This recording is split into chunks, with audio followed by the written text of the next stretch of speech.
can do you with free. you. Now, when you went through school, you went on to college. Yes. Now, in school, you never identify yourself as a homosexual lesbian. No.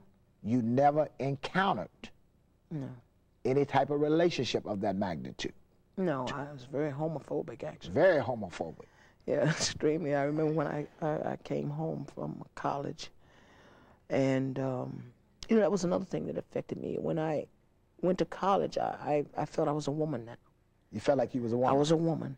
Okay. And I would come home for Christmas break Right. or Thanksgiving break, spring break, and that Right. type thing.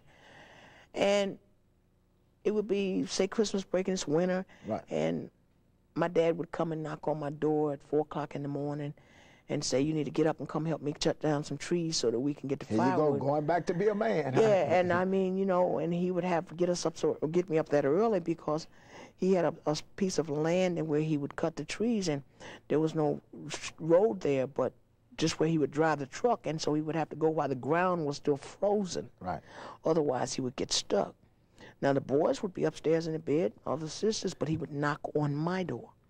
And it would But what hurt do you think me. that was? I mean, I you have can't no answer- idea I today. can't answer that. You have no idea. I can't answer why he did Just certain sending you things. out and had you out there He was chopping abusive to us all, but I cannot answer you what was in his mind when it came to you. when it came to me. I don't The know. boys upstairs sleep. He'll knock on your door and say, but I mean, were you the biggest in the family? No, not at all. That had nothing to It do was with just that. something he sending you out Of certain and said, things, I want yes. you to do this. I want you to dig this ditch. I want you to chop this wood. That's right. I want you to pack these bricks. Now, so when you got home from college, you still had not had any kind of affair with a woman. No, and like I said, that hurt my feelings though. That really hurt me, because I was like saying inside, Dad, I'm a woman now. Why are you doing this? You know, but I still would go out with him, and I'd load the truck as fast as I could, chop down the trees as hard as I could, trying to please him. Nothing never seemed to please him. When I came home from college, I was asked to sit out for a semester because I went through a few things in college. Okay.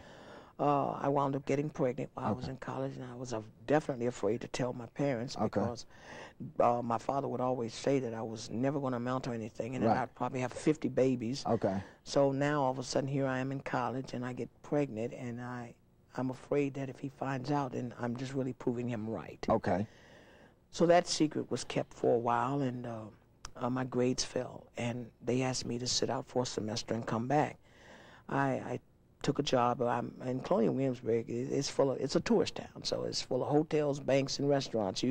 Most everybody works in one of those fields. So I had a few jobs in some fast foods in high school, and so I went in the culinary, looking in those areas. And Cooking. yeah, and in the a restaurant that I had got a job, and I wound up become line cook, head line cook, and acting chef. And I was the youngest chef, acting chef, in the history of Colonial Williamsburg. I was 20 years old. Okay. And female on top of that. So it was extremely intriguing to the other chefs. How that happened, I won't go into that, but the restaurant that I worked in was my first encounter that I knew of with openly gay people. The manager and the assistant manager were lovers, two guys, and then the sales representative and a traveling booking agent were two females, and they were lovers. Now, I used to crack up at the guys. In fact, I would just get in the kitchen and just bust out laughing, because they would just flight all through the kitchen. Oh, Harry. Gay. You know, Yes, and that was the funniest thing to me. Okay. You know, they were hilarious with their drama, you know, crying, but the women, if those women came in that kitchen, I wouldn't even serve them. I wouldn't talk to them. You was turned off. Yeah, they don't get nowhere near me.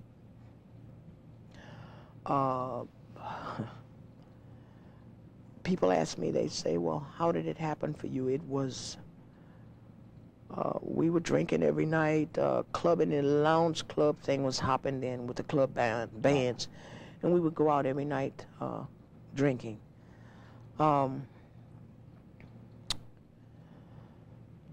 And one night I was in the club, and a woman came in, And all of a sudden, this desire came over me. You was attracted, just boom. like that. And I didn't understand it. I didn't know where it came from, how it happened.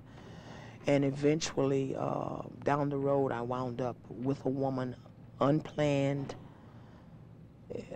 It was something that just happened one night. It was...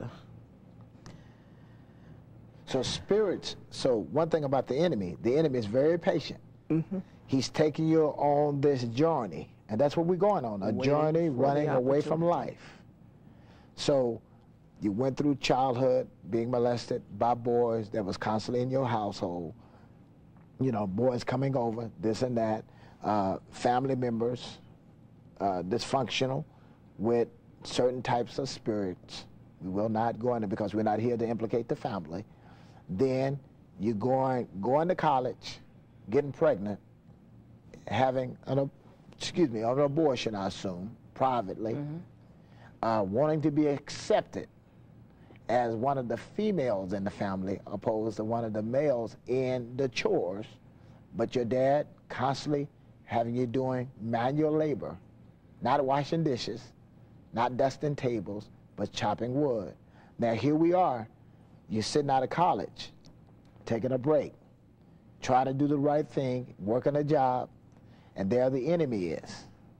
Got homosexuality, men, there in the restaurant. You know, I never made that connection. Okay. Either. See, okay, then you go from there. See, that's why the enemy, there's a connection even within the enemy. A lot of people don't realize that. But that's why I believe the Bible says, wise as a serpent, harmless as a dove. Not just for you, but even those that should be covering you, even the parents. That's why parents need to be spiritual and pray and seek God and impart that into their children. So we send the connection here. Okay, he's got plants there. He's got plants. He's got, just like the devil uses people, he's already possessed them. And he sees a prey. Somebody else that I want to recruit into this lifestyle of drug addiction, alcoholism, lesbianism. I want to recruit her into this lifestyle because she's going to be one of my generals. She's going to be one of my, you see the connection? It's funny how you use that term because I said that I was a general in his army. Now think about it. Okay, now I'm working with you. So here we are. You see the male and you're laughing and tripping and saying, oh, they drama and drama queens. Mm-hmm. Okay, then the females, you don't want to have nothing. They're just distasteful. You're not even laughing at them. But then you start drinking, partying, having a good time, club life. You're not on God's turf. You're on the enemy's turf. And all of a sudden, you're at the wrong place at the wrong time. And here come the enemy. And lights goes off. And what you're saying, that's the first known time that you look at a woman and says, okay, I like this. What had been happening, it was, like I said, it was a group of us that were partying. We partied every night, and we went to these clubs every night. And there was some guy, it was a mixed group, guys and girls. And I had this one good friend, and every time he saw a woman that he liked, he would always use me to be his scout. I would always go over and get the particulars on her and maybe even arrange a meeting for him. Okay. And this one particular night, this girl came in and she was drop dead gorgeous. And he did what he always did. He said, Mill, you got to go over there and find out who she is. Right. But something came all over me, and I realized at that time, I wanted to know who she was. You wanted to find out who she was for yourself. I mean, this was the strangest thing. I didn't know where it came from. And the woman the first woman that I wound up with wasn't even her. It was the one that was with her who we had shunned her months ago. She wanted to hang out with us, but she was a real little short, fat girl and lady, and but then she came in with this other lady later. And to get to know that woman, I befriended her. I wound up in bed with her one night. It was an accident. So you said that was an accident. But wait a minute, we're going to take a break right now. Now I want you to call a friend, call a neighbor, call a family member, let them know that this is one of the most important segments, one of the most important, informative talk that you can ever experience. Call somebody right now, because truly, somebody's going to be delivered this day. We are back. Now, to recap what we're talking about, I'm here with my dear sister evangelist, Millicent Ellis. Now, we've come up to a point dealing with your childhood, domestic violence, being molested by boys, okay? Even going through high school, different affairs, even being raped and not really thinking rape, thinking that, hey, this is a part of my life. This is what I've been caught up in. Then going to college, getting pregnant in college, because I know we got some viewers that just tuned in, and they're like, okay, give me a little back recap, okay? Now, having an abortion, working in a restaurant. I guess I got a pretty good memory. Mm-hmm. Okay, in the restaurant, people in your culinary, you know, that's cooking, you know, designing food and the whole 9 yards.